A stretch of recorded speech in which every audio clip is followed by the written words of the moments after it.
আমি আগেই বলে নিচ্ছি, যাদের হাড় দুর্বল তারা আমার এই ভিডিওটি দেখবে না। তারপর যদি হাসতে হাসতে লুঙ্গি খুলে যায় তাহলে কিন্তু আমি দায়ী না। একটা লোক বিয়ে করলো, অনেকদিন হয়ে গেছে, কিন্তু তাদের বাচ্চা হচ্ছিল না। তাই সে এক ফকির বাবার কাছে গেল দোয়া চাইতে। তখন ফকির বাবা বলল, যা তোকে দোয়া করে দিলাম, খুব তাড়াতাড়ি তোদের সন্তান হবে। তারপর 1 বছর পরে লোকটির একটা মেয়ে সন্তান হলো। তখন লোকটি খুশিতে আত্মহারা হয়ে গেল আর মেয়ের নাম করার জন্য তাড়াতাড়ি ফকির বাবার কাছে চলে গেল। আর ফকির বাবা তখন ধ্যানমগ্ন ছিল, আর তখন তার ধ্যান ভেঙে গেল আর সে রেগে মেগে বলল, ধুর বাল। তখন লোকটি ভাবলো, ফকির বাবা মনে হয় আমার মেয়ের নাম বাল রাখতে বলছে, সেই অনুপাতে মেয়েটির নাম বাল রেখে দিল। তারপর আরো 2 বছর পরে লোকটির একটা ছেলে সন্তান হলো।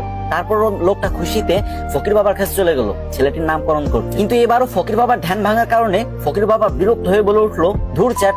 তখন লোকটি ভাবলো, ফকির বাবা মনে হয় আমার ছেলের নাম চ্যাট রাখতে বলছে, তাই সেই অনুপাতে ছেলের নাম চ্যাট রেখে দিল। তারপর আবার কিছুদিন পরে লোকটির একটি ছাগলের বাচ্চা হলো, আর সেই লোকটি ছাগলের বাচ্চা নামকরণ করার জন্য ফকির বাবার কাছে চলে গেল।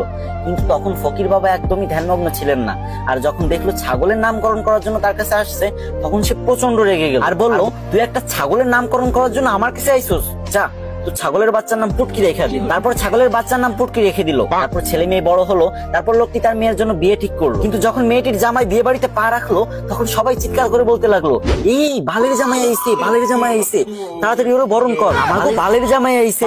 এই শুনে তো জামাই রেগে মেগে বিয়ে করবে না বলে বাড়ির দিকে রওনা হলো। তখন শ্বশুর সামনে এসে বলল, বাবা তুমি রাগ করো না গো, তুমি তো আমার চ্যাটের মতোই।